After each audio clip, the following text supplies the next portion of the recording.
Bonsoir à tous, merci d'être avec nous dans ce journal que nous ouvrons sur ce communiqué du bureau de presse de la présidence de la République. Dans le cadre d'une visite de travail dans les pays du bec du perroquet, le Libéria, Sierra Leone, Guinée, atteint par le virus à fièvre hémorragique Ebola. Son Excellence M. John Dramani Mahama, président de la République du Ghana, président en exercice de la CEDEAO, arrivera à Conakry le lundi 15 septembre 2014. Sont conviés à prendre part au cérémonial d'accueil prévu à 13h à l'aéroport international de Conakry-Bessia, les personnalités ci-après. Monsieur le Président de l'Assemblée nationale, Monsieur le Premier ministre chef du gouvernement, Monsieur le Premier Président de la Cour suprême, Madame la Présidente du Conseil national de la communication, Monsieur le Président du Conseil économique et social, Monsieur le Grand Chancelier des ordres nationaux de Guinée, Monsieur le Président de la CENI, Mesdames et Messieurs les membres du gouvernement, Mesdames et Messieurs les ministres et conseillers à la présidence, Monsieur le chef d'état-major général des armées, Monsieur le haut commandant de la gendarmerie nationale, Monsieur les chefs des états-majors des armées des terres, de l'air et de la marine, Monsieur le chef d'état-major particulier de la présidence, Monsieur les directeurs généraux de la police, de la douane, Mesdames et Messieurs les chefs des missions diplomatiques et les représentants des organisations internationales, Monsieur le gouverneur de la ville de Conakry, Conakry le 14 septembre 2014, signé le directeur Moussa Cissé. Le représentant spécial du secrétaire général des Nations Unies pour la sécurité alimentaire et de la nutrition reçu au palais Sékou Touréa, porteur de message David Nabarro, a exprimé au chef de l'État la volonté et l'engagement de la communauté internationale à accompagner la Guinée dans sa lutte contre la fièvre hémorragique Ebola. Sanassi Keita nous signe ce reportage. David Nabarro est le représentant spécial du secrétaire général des Nations Unies pour la sécurité alimentaire et de la nutrition. Au palais Sékou Touréa, en compagnie d'une forte délégation, cet émissaire de Ban Ki-moon est venu exprimer au président de la République, bref, au peuple de Guinée, le soutien de la communauté internationale dans la lutte commune engagée contre la fièvre hémorragique à virus Ebola.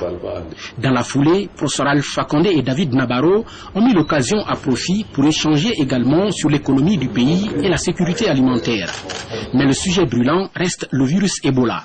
Le sujet de notre discours, c'était comment la communauté internationale peut donner encore de l'appui au peuple de Guinée, au gouvernement de Guinée, pour vite éviter le problème de la maladie de Ebola.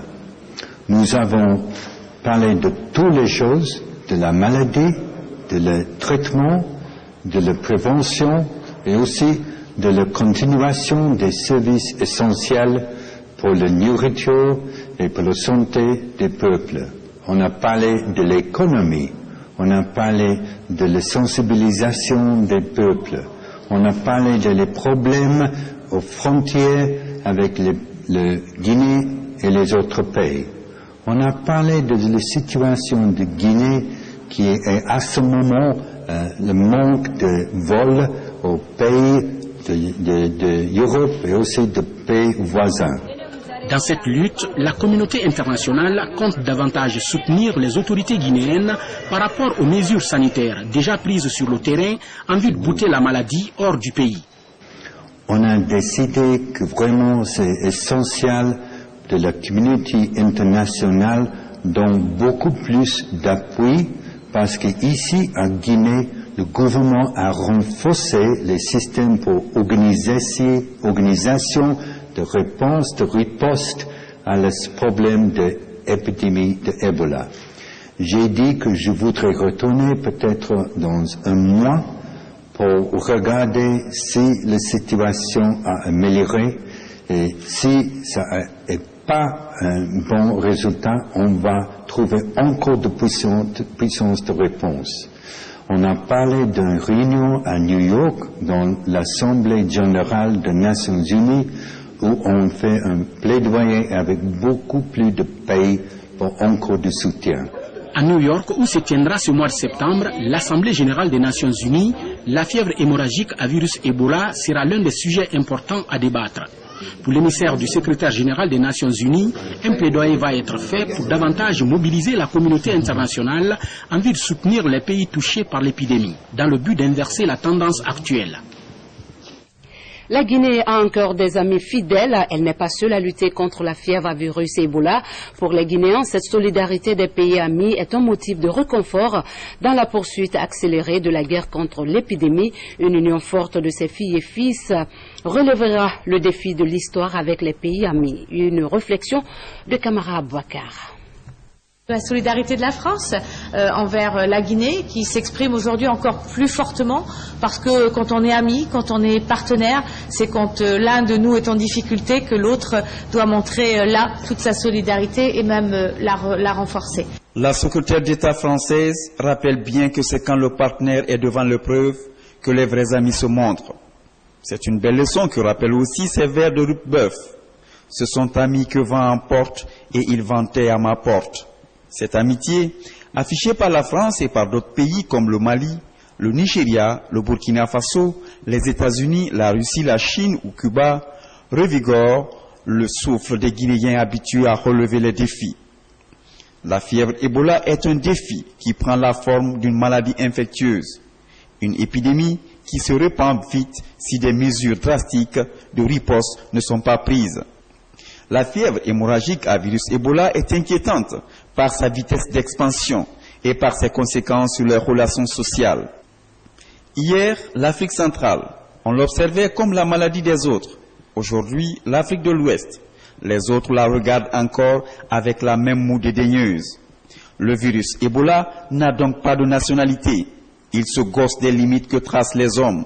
C'est une maladie, une épidémie que personne n'appelle, mais qui s'invite sous les toits.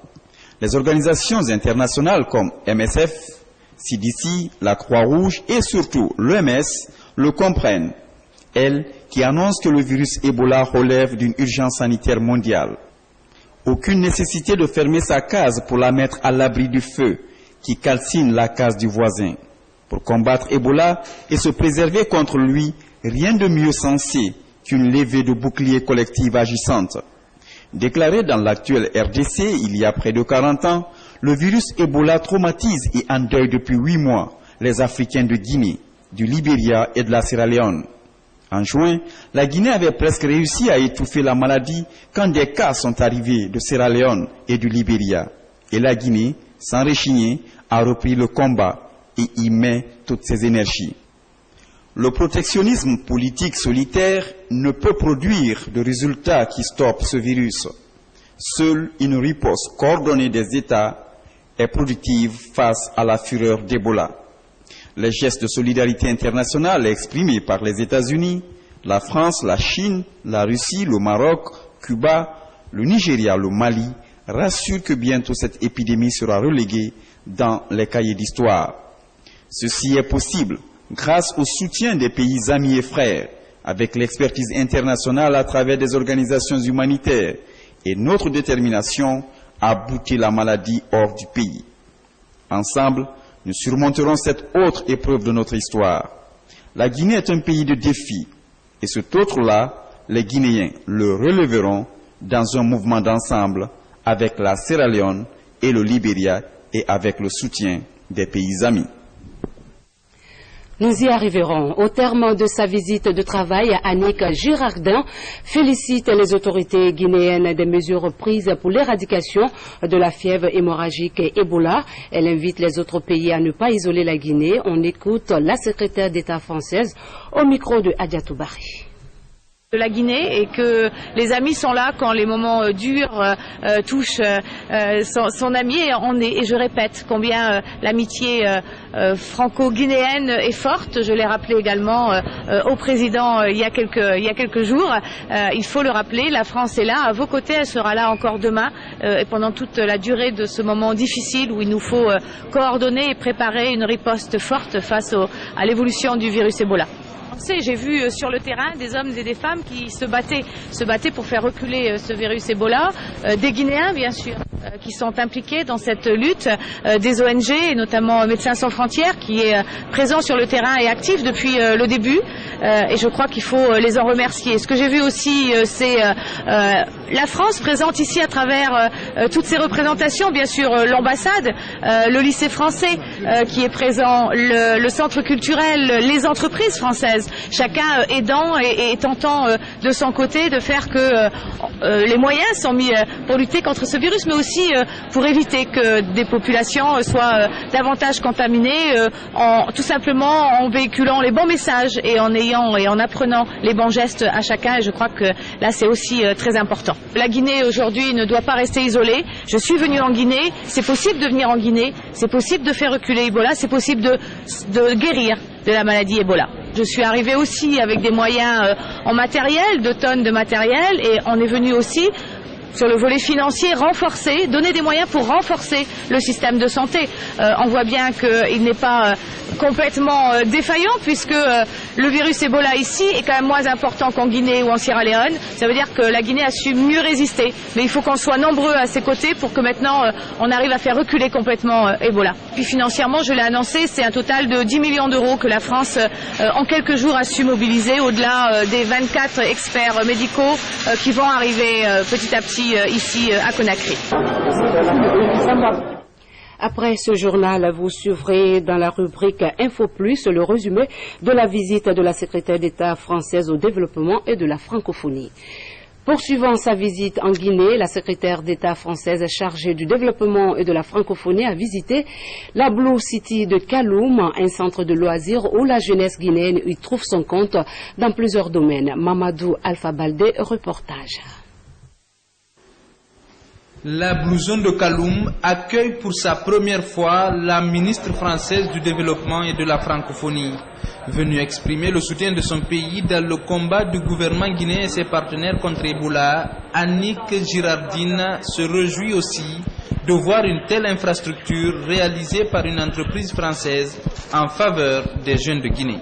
C'est de venir voir sur le terrain des projets de sociétés françaises, ici Bolloré, dans le domaine de ce qu'on appelle la responsabilité sociale et environnementale de chaque entreprise quand elle s'installe dans un pays étranger, comment elles peuvent faire profiter, au-delà effectivement de l'action économique pure pour leur personnel, mais aussi de rayonner sur l'ensemble de la ville où elles s'installent pour permettre un mieux-être, un accompagnement social et puis ici surtout une vraie chance pour cette jeunesse de Guinée et cette jeunesse de Conakry. Cette visite aussi traduit la volonté aujourd'hui des uns et des autres, des partenaires de la Guinée, que ils ne vont pas cautionner l'isolement de la Guinée, qu'ils ne vont pas cautionner cette psychose qui a été créée par cette maladie et qu'ensemble, en se mobilisant tous, on peut vaincre cette maladie.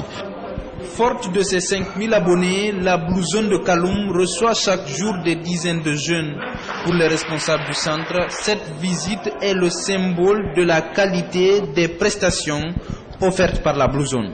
Ça fait plaisir qu'il y ait une si importante délégation qui ait envie de visiter notre création. Ça montre encore que ce qu'on fait au niveau de cette Blue Zone intéresse tout le monde sur le plan international. Le groupe Bolloré compte étendre ses Blue Zones dans d'autres communes de Conakry. Dixine et Ratoma devront bientôt bénéficier de ces centres de loisirs. Au total, 7 Blue Zones seront construites de Kaloum à Kabeling. Le vaccin contre le virus Ebola serait-il en Guinée? Méfiez-vous de cette rumeur qui circule à Conakry et même à l'intérieur du pays. Profitant de l'ignorance de certains citoyens, des personnes mal intentionnées se prêtent à des séances de vaccination dans les quartiers. Les autorités sanitaires en appellent à la vigilance des populations car aucun vaccin certifié n'existe encore contre Ebola. Souris de Kira. Depuis quelques jours, des rumeurs persistantes font état de l'existence d'un vaccin contre l'épidémie de la fièvre hémorragique à virus Ebola en Guinée. Pire, des équipes de vaccination se seraient rendues dans certaines concessions, tant à Conakry qu'à l'intérieur du pays. La coordination nationale du programme élargi de vaccination en appelle à la vigilance des uns et des autres. Aucun vaccin n'existe contre Ebola. Le seul moyen d'éviter la maladie demeure le respect des mesures d'hygiène. Depuis le début de l'année, nous n'avons pas du tout organisé une campagne de vaccination nationale, c'est-à-dire qui demande que les équipes passent de quartier en quartier ou de maison en maison. On ne le fait pas. Donc pour le moment, nous ne sommes pas du tout prêts à le faire. Donc il n'y a pas de GNV. Les équipes quartier, il faudrait, si c'est contre Ebola ou bien n'importe quel type de vaccin, n'acceptez pas parce que ces équipes sont connues. Nos équipes sont connues par les chefs de quartier et les quartiers et les points de rassemblement aussi sont bien connus. Les autorités locales sont invitées à collaborer avec les services de santé en vue de lutter contre toute médecine parallèle dangereuse pour les populations. Il faudrait que des fois ils utilisent l'eau d'ici et qui n'a rien à voir avec les vaccins. Donc il faudrait éviter ça. Nous, quand nous vaccinons, nous informons la communauté, nous organisons des tables rondes, il y a des campagnes de sensibilisation par rapport à tel ou tel vaccin. Les chefs de quartier connaissent nos équipes. Ils connaissent très bien nos équipes. Toute équipe qui passe justement dans les quartiers sans qu'ils nous soient informés, ils n'ont qu'à justement les arrêter et nous les conduire au niveau du programme élargi de vaccination. À la même page, les projets installés à l'intérieur du pays se soucient de la santé des populations qui les accueillent. Le projet de développement social durable vient d'offrir des équipements de protection contre l'épidémie dans les différentes zones d'intervention du projet. C'est à l'Abbé que la remise officielle s'est déroulée en présence de notre reporter Falilou Diallo. Des bassines et des cartons de chlore pour lutter contre Ebola en Guinée. C'est un geste du projet de développement social durable PDSD à l'endroit des mosquées, camps militaires, églises, gendarmeries, hôpitaux et autres lieux de rencontre de la région de l'Abbé et de la préfecture de Dalaba. Par la sensibilisation, par la bonne information, on peut sérieusement aider. Il ne s'agit pas seulement de donner du matériel, mais le fait de sensibiliser sa propre famille, expliquer aux gens que la maladie existe, quelles sont les dispositions essentielles qu'il faudrait prendre pour bloquer la contamination. On aurait aidé tout le monde, on aurait aidé le peuple de Guinée, on aurait aidé le développement de notre pays. Dans la région de l'Abbé, les autorités multiplient les campagnes de sensibilisation et intensifient les efforts dans la lutte contre cette épidémie qui est pour le moment maîtrisée dans cette région. Ailleurs, on a fait des réclamations, on a fait des requêtes pour demander à ce que nous soyons appuyés. Nous avons compris que les sensibilisations de messieurs le gouverneur ont été bien entendues parce qu'aujourd'hui, ce n'est pas le secteur de la santé seulement qui est en face de cette épidémie parce que le problème de santé, c'est un problème de développement. Si le sida, le palu sont d'une tolérance excessive, je crois que Ebola ne pardonne personne et c'est à la minute près. La croisade contre Ebola est une affaire nationale. Chaque Guinéen doit apporter sa contribution pour bouter cette maladie hors de la Guinée. C'est ainsi qu'un comité régional de crise est mis en place à l'Abbé pour contrer Ebola. Dans le même dossier, l'Association guinéenne pour la défense des acquis démocratiques joue sa partition dans la lutte contre l'épidémie Ebola. C'est à travers une conférence de presse que les responsables de la structure ont lancé des messages d'information et de sensibilisation aux populations guinéennes. Sahamara Tono, Bernard Tonguino, reportage. Participer à l'effort collectif de lutte contre l'épidémie Ebola, c'est l'ambition de l'Aguidad, Association guinéenne pour le développement des acquis démocratiques. À travers cette conférence de presse, l'Aguidad exhorte les Guinéens à s'employer chacun dans la lutte contre la maladie. Il faudrait que les politiques se mettent en ordre de bataille pour mettre hors d'état Ebola.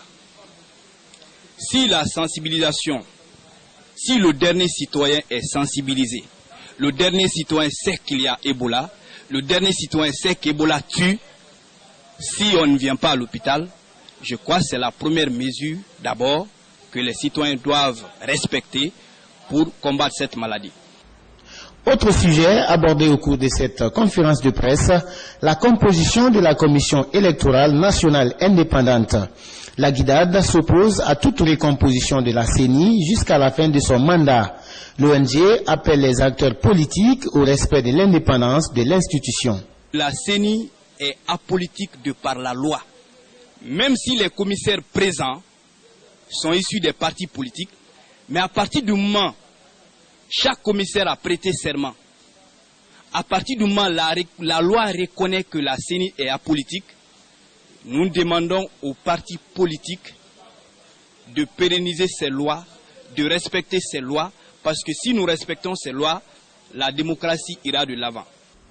En s'engageant dans la lutte contre la fièvre hémorragique à virus Ebola, l'Aguidad compte multiplier ses actions de sensibilisation des populations autour des messages de prévention, ceci pour rompre la chaîne de contamination de la maladie. Découverte de dépôts de reconditionnement de la farine périmée dans un magasin prévu à cet effet. Des commerçants reconditionnent cette denrée dans de nouveaux sacs avant de les injecter sur les différents marchés de la capitale.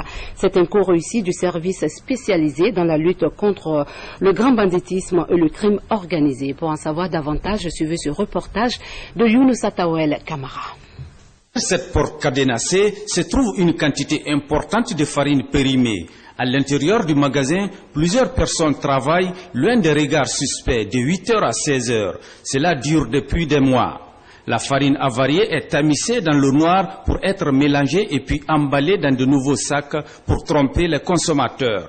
Le mécanisme se passe en 8 heures par jour pour une prime journalière de 50 000 francs guinéens. Lorsque nous sommes rentrés, ils ont fermé derrière. Par après maintenant, lorsqu'ils ont fermé derrière, on nous a dit que voilà le travail, voilà c'est comme ça que vous allez faire. J'ai dit comment on va faire? Ils ont dit que vous allez faire descendre les sacs. Ils m'ont dit que c'est mouillé. Que comme c'est mouillé, il y a des poudres dedans, c'est ce poudre-là qu'on va synthétiser avec les grains, le gros grain. Donc le gros grain là on va mettre dans les sacs, on va mettre ça à côté, les autres, après maintenant la poudre on va mettre dans le grand sac. Depuis hier jusqu'à aujourd'hui, moi je regrette. Pourquoi? Parce que ce qu'on est en train de faire là, c'est pas bon. Avant on ne connaissait pas, maintenant on comprend c'est pas bon. Parce qu'il nous a dit que c'était mouillé. C'était pourri. C'est Patron qui a amené les big bags à l'extérieur pour décharger ça dans les machines, pour emmener dans les sacs. La découverte de ce lieu de trafic est rendue possible grâce à la vigilance des agents des services spéciaux anti-drogue et crimes organisés. 3000 sacs de farine sont stockés ici à Matam. Du fait que le produit est moisi, rien que ça, on ne doit pas procéder à une opération de reconnaissance. Parce que c'est contraire à la législation guinéenne. Il faudrait que le Guinéen, tous les Guinéens, se donnent la main pour regarder la Guinée aussi en face. Il faut comprendre que la Guinée d'abord est au-dessus de tout nos intérêts égoïstes. C'est extrêmement important. Ça, c'est grave.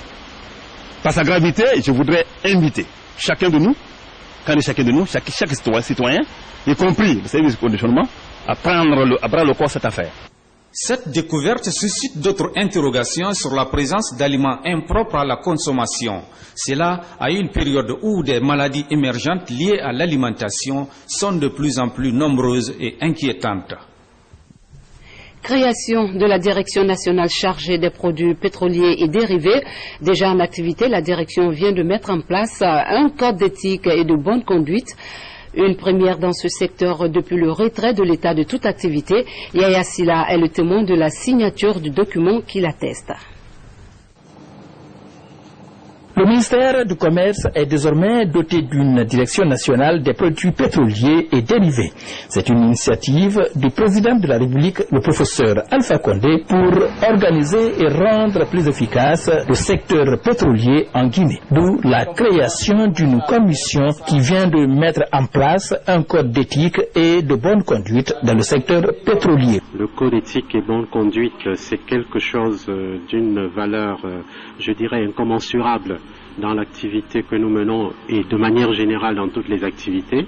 Il est assez indispensable que les concurrents, nous sommes des confrères mais concurrents quand même, décident ensemble de mettre en place les règles qui vont régir le comportement de chacun d'entre nous. Je pense que ceci contribue à la professionnalisation du secteur parce que nous avons des règles qui sont claires et dans un esprit de transparence et de libre concurrence. Et c'est quelque chose qui est vraiment très très important parce que nous avons des règles qui sont claires sur la base desquelles nous allons opérer. Ce code d'éthique et de bonne conduite a mis l'accent sur l'acquittement dans les délais légaux des droits et taxes dus à l'administration fiscale et parafiscale, le des prix plafonds homologués toute l'étendue du territoire national et le respect des dispositions sécuritaires environnementales dans le stockage, du transport et de la distribution des produits pétroliers et dérivés. Comme vous l'avez vu, ça a été un travail collégial. Chacun a lu le contenu du document qui a été fait et accepté et on est passé à la signature. Il y a un comité également qui a été mis en place qui va assurer la mise en œuvre de tout ça. Une commission de 7 membres composée de l'administration et des opérateurs pétroliers a été mise en place pour le suivi et le respect de ce code d'éthique et de bonne conduite. Un exemple à suivre. Les sapeurs-pompiers équipés par l'État et ses partenaires. Avec ce matériel, la Direction générale de la protection civile entend pleinement assurer la protection et aussi secourir en temps réel les populations en danger. La Direction générale de la protection civile, face à sa mission, c'est le grand format de la rédaction signée par Mohamed Sankan. Sauver les citoyens en situation de détresse en mer lors des glissements de terrain et autres incendies sont entre autres missions des sapeurs-pompiers. Mais en situation d'urgence, les populations se plaignent souvent de la prestation des soldats du feu. Manque d'eau dans les citernes et de carburant, surtout retard sur le terrain des opérations. On a fait appel aux sapeurs-pompiers, mais ils sont venus au moment où toute la population est sortie pour essayer de sauver le bâtiment. Cette réalité relève du passé, rétorque l'institution. On n'est jamais en retard. Les bouches d'incendie n'existent pas. Et ce qui existe ne fonctionne pas. L'État et ses partenaires ont doté la Direction générale de la protection civile de moyens logistiques suffisants, la formation des agents améliorée, la fourniture de carburant et autres consommables devenus régulières. Résultat, entre 2011 et 2013, les services des sapeurs-pompiers sont passés de 187 à 250 en matière d'extinction, de 6 à 13 sauvetages, de 22 à 30 transports de corps et de 7 à 10 sessions de formation. Aujourd'hui, les sapeurs-pompiers disposent de 9 citernes reparties entre Kaloum, Matoto, Ratoma, Labé, Bouquet et Mamou.